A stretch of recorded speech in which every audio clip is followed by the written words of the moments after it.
Sudah selesai guys ya bersih-bersihnya untuk bagian-bagian luarnya ya. Nah ini harus kayak gini guys ya. Jadi bersih-bersih itu jangan asal.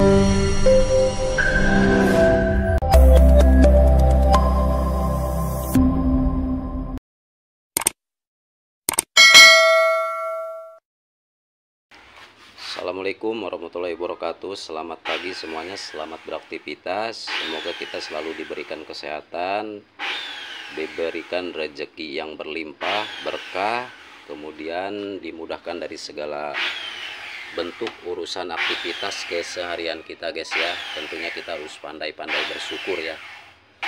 Nah ini video tentang Honda Jazz yang kemarin kita bahas, ingin perbaikan atau peremajaan di bagian seal-seal engine yang sudah mulai banyak sekali kebocoran. Biasanya kalau untuk Honda jenis VTEC, baik itu Honda CR-V, City, kemudian Jazz, dia sering terjadi di bagian seal-seal VTEC-nya ya. Nah kali ini, ini kan sudah terlalu parah tuh kebocorannya guys ya, terlalu parah. Nah ini kali ini kita ingin membahas masalah penggunaan oli itu jangan asal ngawur ganti oli ya. Kita harus tahu tentang spesifikasi kemudian penggunaan oli di wilayah iklim cuaca kita masing-masing ya, di iklim wilayah kita masing-masing maksud saya ya. Jadi jangan asal ngawur ganti oli, harus standarisasi seperti ini guys. Ini oli di mesin di bagian dalamnya ini sudah mulai mengerak ya. Nah ini indikasi karena ketidakcocokan penggunaan oli. Bagaimana cara mengatasinya guys? Sebelum terjadi nanti kita kasih oil engine flush ya, engine flush, atau langkah kedua kita bisa mengganti dulu olinya dengan oli yang mineral ya, oil mineral. Nah ini untuk mengatasinya ya, karena ini belum terlalu parah juga guys ya, belum terlalu parah. Dan bawahnya guys, nah ini udah kita copot cover timing chainnya, kemudian karternya, bak oli sudah kita copot. Nah ini mulai lengket ya, karena tidak sesuai penggunaan oli. Ini hati-hati guys ya, hati-hati. Terus untuk penggantian oli juga harus rutin guys ya, seperti penggantian oli, kemudian tune up itu untuk perawatan guys, untuk perawatan. Jadi jangan kita anggap sepele. Tune up atau perawatan itu harus dibiasakan sebelum terjadi apa yang tidak kita inginkan, sehingga mobil atau unit mesin Anda itu bisa rusak guys ya, bisa rusak karena penggunaan oli yang tidak standar. Kemudian jarang sekali kita melakukan tune up ya. Ya tune up tujuannya untuk memulihkan stamina atau performa meskipun tidak 100%. Ya setidaknya kita perawatan berkala ya, seperti membersihkan throttle body, kemudian membersihkan filter BBM, membersihkan filter minyak ya, mengganti filter udara, kemudian mengganti busi, mengganti oli, filter oli.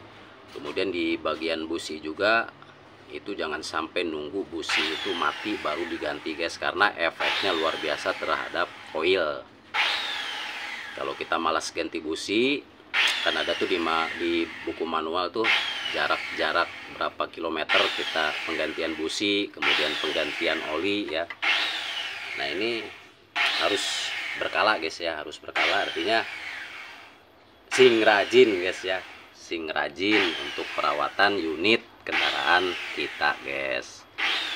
Dan penggantian busi juga nggak asal ngawur penggantian busi, mentang-mentang beratnya sama, kemudian kepala bautnya sama, kunci businya sama, itu bisa PNP, itu nggak bisa guys. Itu tetap kita harus mengikuti standarisasi di manual book ya, tentang kodenya berapa untuk Honda Jazz, kemudian untuk Toyota berapa, untuk Suzuki berapa kodenya ya, untuk Xenia, Daihatsu Xenia berapa. Itu nggak boleh asal-asalan karena busi juga sangat berpengaruh terhadap kinerja mesin.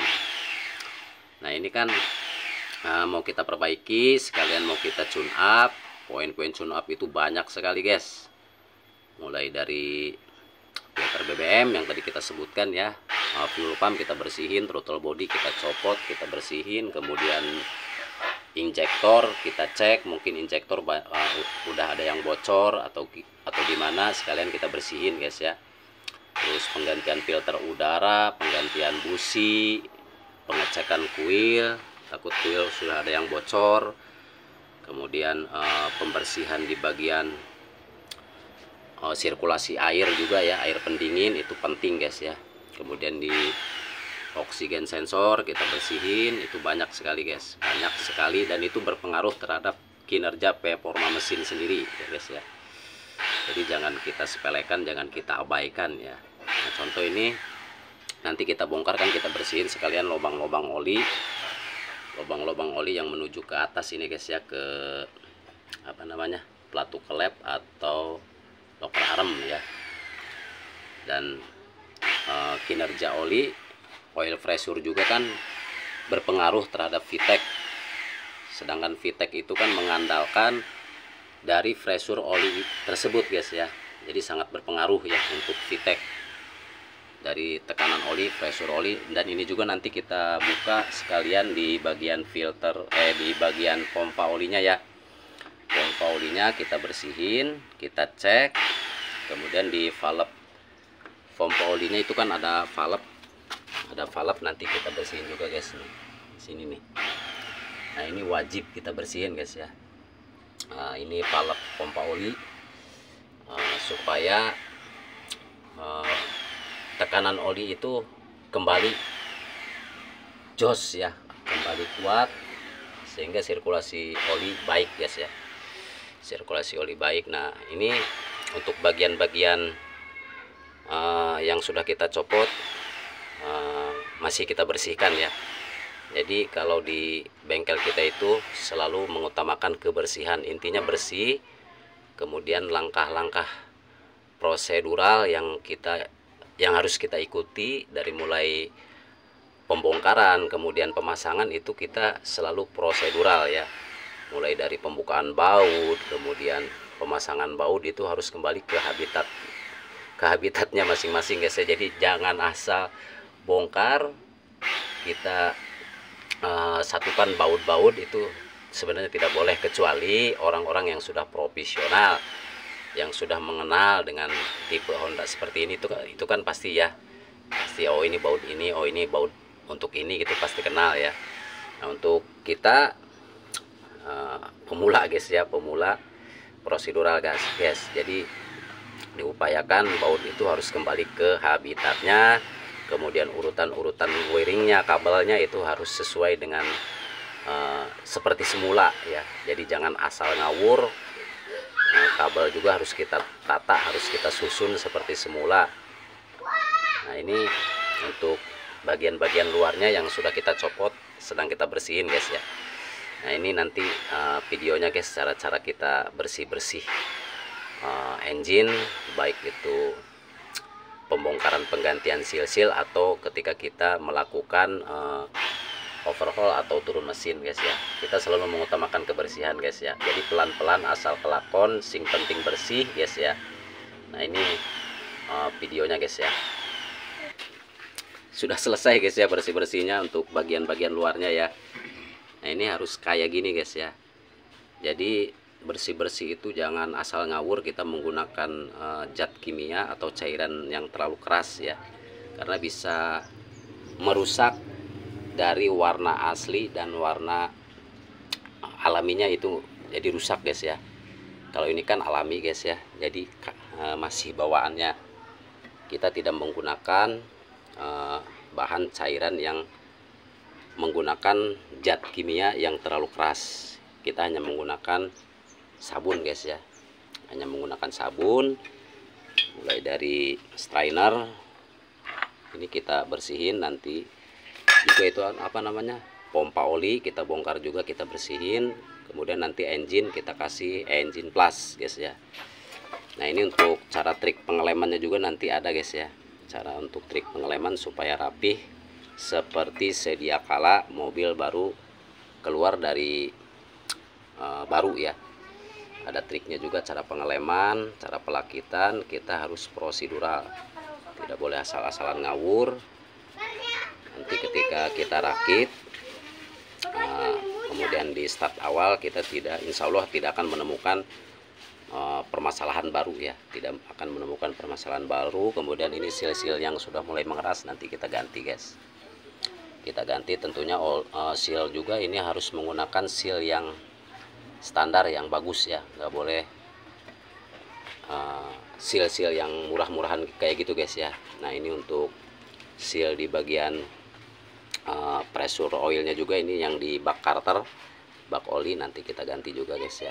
Nah untuk Avanza di sini nih guys, sebenarnya nggak ada seal o-ring kayak gini nih untuk Avanza ya. Kebanyakan kita bongkar mobil itu kita selalu menemukan seal yang sudah terpasang itu sebenarnya nggak ada guys ya. Di Avanza nggak ada seal o-ring kayak gini nih di Avanza apa namanya K3 engine ya. Nah ini guys, jadi kayak gini guys cara kita bersih-bersih. Ini untuk pembongkaran hanya sebagian, jadi nggak seluruh overhaul, karena rencana mobil ini hanya untuk memperbaiki atau memperbaharui seal-seal yang sudah mulai mengeras.